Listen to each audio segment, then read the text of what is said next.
Star Trek The Next Generation, Starfleet Academy, Loyalties, Chapter 3. The two cadets remained silent as they walked behind Commander Wiley. Beverly easily kept up with the officer's long strides, but she noticed Claire was having trouble keeping pace. Beverly felt as if they had been walking for hours, but in reality, it only took about 10 minutes to reach their destination. As Wiley accompanied a senior cadet into the commanding officer's office, the roommate sat down in the two stiff brown chairs decorating the room. "Obviously, the CO does not want people to camp out in her waiting room," Beverly mused. Neither Beverly or Claire spoke for a while. In a way, Beverly was mad at Claire for convincing her to go to the dig, but she was madder at herself for saying yes. Finally, Claire sighed, leaned her head back, and stared at the ceiling. "Does it seem like we've been here for hours?" "Days," answered Beverly. She crossed her long legs and looked at the chrono clock on the wall. "But it's only been 10 minutes. 10 minutes? Asked Claire. She frowned and shook her head. "It only takes 2 nanoseconds to press the computer authorization to throw us out of Starfleet Medical." Beverly closed her eyes and crossed her arms. The entire time they had been walking to the CO's office, she'd never thought of being thrown out of Starfleet. Probation, maybe. Thrown out? Never. She might be homesick, but if she was going to leave Starfleet, she wanted it to be her own decision. How would she explain her sudden arrival back home to her grandmother? What would she tell her friends, who had been so excited that she was headed for Starfleet Academy? And she wondered what she would tell herself. Beverly felt Claire jump as Commander Wiley walked briskly out of the CO's office. He frowned at both cadets. Without a word, he walked out the door. They both stood up as the senior cadet re-entered the room. "Admiral Moody will see you now. Please follow me." Admiral Moody's office was one of the most neat, spacious, and beautiful Beverly had ever seen. Spotlights shined on works of art along several of the walls. She recognized Klingon symbols on a bronze statue and Betazoid script on 2 separate stone sculptures. There were also framed prints by Earth artists, including Claude Monet and Leonardo da Vinci, hanging on the wall in the far corner. "Even the windows look like art," Beverly thought. Through a big bay window, Beverly could see the northern view of the Academy grounds. In the distance were the red Golden Gate Bridge and blue waters of the Pacific. Lush green vines with colorful flowers circled the window and added to the view. Along one wall, a mural sparkled with color. It hummed a pleasant tone as she walked to the middle of the room. She noticed that Claire was staring at the wall too, almost as if she were spellbound by the shimmering artwork. "Do you know what that is, cadet?" came the Admiral's low, resonant voice. Beverly was instantly aware of the Admiral. The officer stood next to a tall chair behind a large wooden desk. Her short, curly white hair contrasted with her dark, thin face, and even though she was of medium height, she suddenly seemed to dominate the entire room. "Yes," responded Claire with a slight smile. "It's an art harp from Nereid in the Victorian star system." The Admiral nodded once. Her face seemed to soften slightly, then became stern again. "I am Admiral Moody, the commanding officer at Starfleet Medical," she told them. Her gaze never wavered from the cadets. "And you are both first-year Starfleet Medical cadets?" The cadets came to stiff attention. "Yes, sir," they replied in unison. "Cadets Beverly, Howard, and Clairvoy." She looked down at a small data pad in her hand. "Both born in Copernicus City, Luna? Interesting. And now roommates." Beverly tried to stop her heart from beating so fast. She shifted her feet and stared straight ahead at the wall behind the Admiral. The statements didn't seem to need an answer. Beverly Howard, first-year Starfleet medical cadet. On tests, you qualified as an honors student before you entered Starfleet Academy, and you played the lead in several musicals and plays. Dancing? Singing? A little of both, sir, but mostly dancing. Sir, she stammered. Commendable, cadet. It shows a presence in front of others, she said. She pressed another template on the pad. Clairvoy, also a first-year Starfleet medical cadet. And an honors student, too. You are an expert tennis player? I was going to be a professional tennis player, but then I decided I wanted to be a doctor instead. Sir, Claire said, reddening when she realized she had probably said too much. Moody cleared her throat and snapped the pad shut. I also understand, from what Commander Wiley told me, that you both were at the archaeological dig this afternoon instead of attending Terran anatomy class. Is this correct? Yes, sir, they replied, still at attention. Moody walked past the desk and stood in front of the cadets. Do you know why you were both chosen to attend Starfleet Academy? I'm sure you do, she said, before either cadet could reply. You received some of the top marks in the Starfleet medical entrance exams. You were level-headed in emergencies, and you were committed to learning. She paused and walked around the cadets. And perhaps I should reinforce a philosophy of Starfleet Medical. It stresses the responsibility of the doctor to the patient. On all worlds, she emphasized. But you know that too, don't you? Now let me reinforce your responsibility to Starfleet Medical. Be the best doctor you can be for your patients. And that means being responsible by attending all your classes and understanding what is taught to you in those classes. Am I making myself clear? Beverly and Claire nodded and murmured, Yes, sir. You may not believe that the class you skipped was important, but every class at the Academy is important. Let me give you an example, she said, as she again stood in front of the cadets. Say you're on the planet Epsilon 5, and a person needs your help. She has a certain medical condition that you can't identify. Why?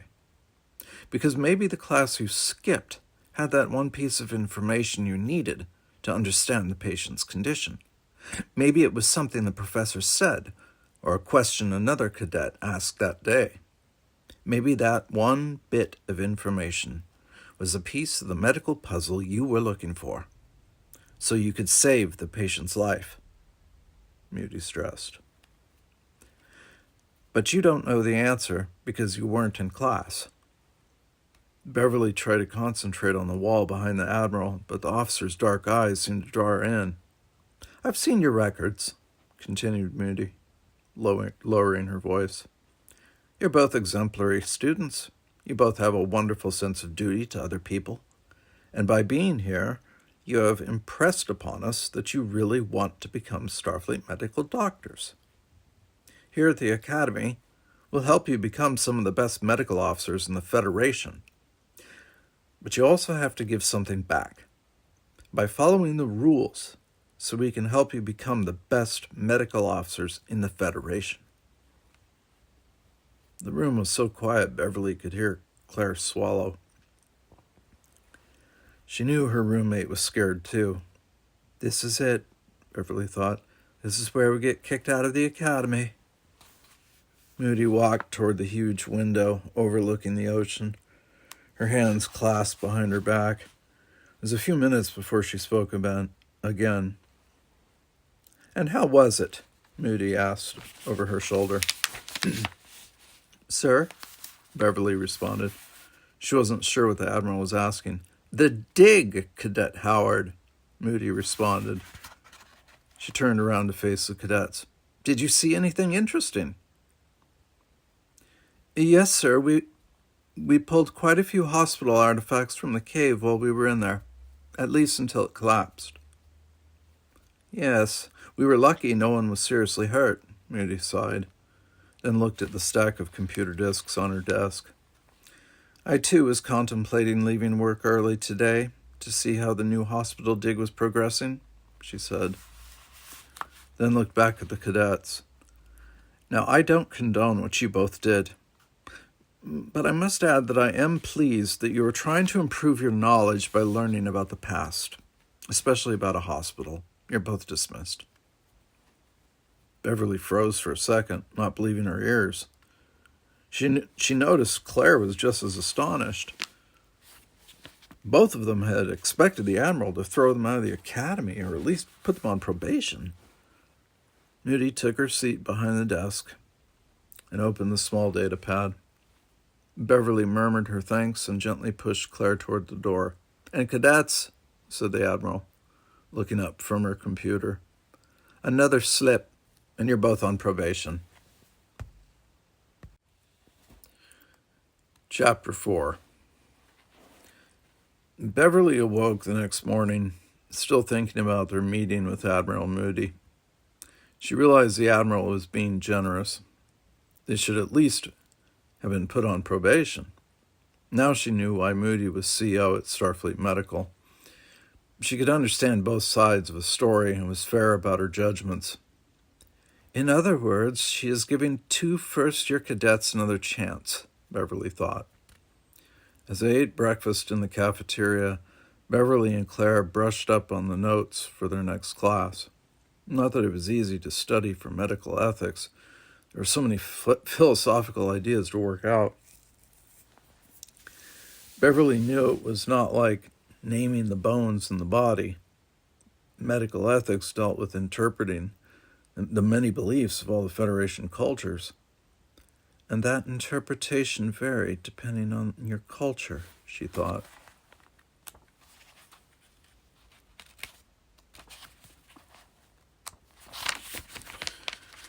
Oh dear. Sorry. Here we go. At 0800 hours, Beverly and Claire walked into the medical ethics classroom and into the middle of a conversation. "I have always wanted to work on a starship as a medical officer," Kavar was saying. "My mother's good friend is a doctor on board the T'Pau.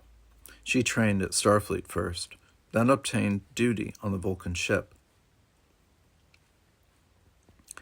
"I'm not too sure I want to be on a starship," responded Rigelian Cadet Gren Edut, nodding slightly to the Vulcan.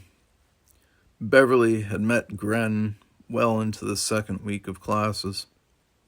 He had straight brown hair that reached his shoulders. His arms, legs, and even fingers were long, and his skin was slightly green. And even though he was broad and tall, he seemed very shy. After Beverly got to know him, he explained to her that Rigelians were taught not to talk to anyone until they had seen the person at least 5 times. "Most illogical," replied the Vulcan with a straight face. "Not really, friend Kavar. We have a small family compared to others on Rigel," explained Gren. "I only have a total of 17 brothers and sisters. And since most of the Federation colonists have families, I plan on being a Starfleet doctor and take care of their children. But on solid, dry land, thank you." "I'm sticking with computers," Julie Breach chimed in. He turned off his computer pad and leaned back in his chair. "I would love to develop computer medical programs, or design instruments and machines that could be used in medical labs, for use on starships and on the ground," he added, nodding to Kavar and Gren. "I hope you don't try out your machines on your poor newts," responded Imto Particle, referring to Dooley's collection of newts he kept in his room. "No, but I am looking for volunteers," said Dooley. He smiled as he reached over and patted his Arcturan roommate on the shoulder. Stephen Cody sat on the edge of Dooley's desk, smiling an easy smile. Beverly did not know him that well. He was a second-year Starfleet cadet training to be an officer. He and several others in the program were taking medical courses to round out their education. She also knew that his father was Starfleet Admiral Hector Cody. "I like computers too," Stephen was saying, "but not for use in the medical field. That's my sister's field. She's always wanted to be a space doctor." "We're not studying to be space doctors, Stephen," said Imto. "We are studying to be Starfleet doctors to help everyone anywhere." "Yeah, right. Like I said, a space doctor," replied Stephen. He smiled at Imto. "No, now what about me? Let's see. I'm like Dooley. I like computers, but I like to write programs that get rid of computer viruses in a computer. Almost like the way you use vaccines and medicine to get rid of diseases in the body." "A computer space doctor?" Imto asked. Laughter filled the room. It ended just as quickly as the door hissed open. Dr. Denise Cameron entered the room. Everyone quickly moved to their computer stations and pressed their hands on the desk template to record their attendance in class. Dr. Cameron stepped into the center of a circle of computer desks, her favorite way of teaching class. Beverly noticed that everyone sat at attention. Like most betazoids, Dr. Cameron had dark hair and equally dark eyes, giving her a mysterious beauty that seemed to captivate everyone. As a betazoid, she was also a telepath, but Beverly never questioned the professor's telepathic abilities. On the first day of class, Dr. Cameron announced, "I am not here to read your minds. I'm here to improve your minds." As one of the top counselors on Starfleet, Dr. Cameron understood that there were many communication problems between the various cultures within the Federation. She urged the cadets to listen and better understand the diverse peoples of the galaxy, even their various fellow crew members on a starship. She taught them to think about the consequences of their actions, not only at the Academy, but as voyagers to other parts of the galaxy. "Starfleet Medical does not and will never have all the answers to multi-species medicine," Dr. Cameron was saying. "But our goal as medical officers is to try and understand the medical needs of as many alien species as possible, if and when they need our help. Let's begin with the following scenario.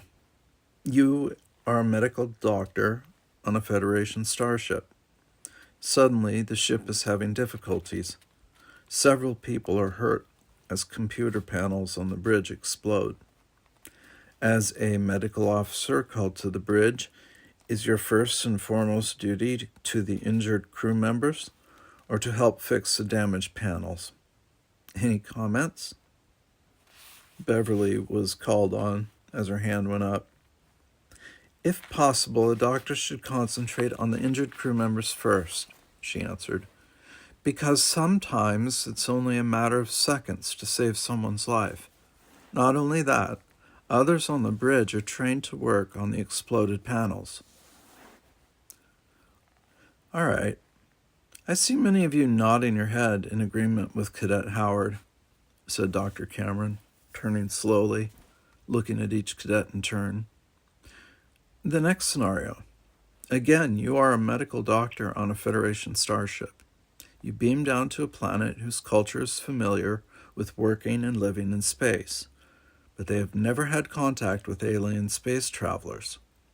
You know that you cannot make contact with anyone because it would go against Starfleet's Prime Directive.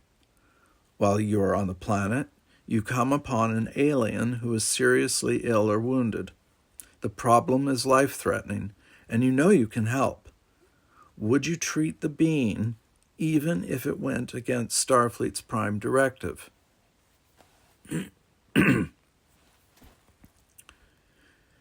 "You would leave the alien alone," Stephen said immediately. "The Prime Directive comes first. There's no question about that. It's been that way since my father and his father have been in Starfleet.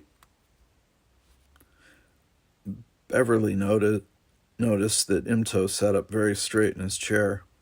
The Arcturan's face darkened as he turned and faced Stephen. A life is more important than the Prime Directive. No one moved. Dr. Cameron cocked her head to one side, almost as if straining to listen. She turned to Stephen. Cadet Cody, your response? Stephen leaned forward in his chair and stared at Imto. In a low voice, he said, "Not if it will affect thousands or even millions of other lives, Space Doctor. If you cure this alien, it could upset the balance of that culture." I understand the impulse to help Imto, but the Prime Directive states that you can't mess with another culture if it interferes with the normal development of that culture. What if the ill alien plays a major role in their political structure? And since the culture has never seen aliens from space, how will they react to our sudden presence?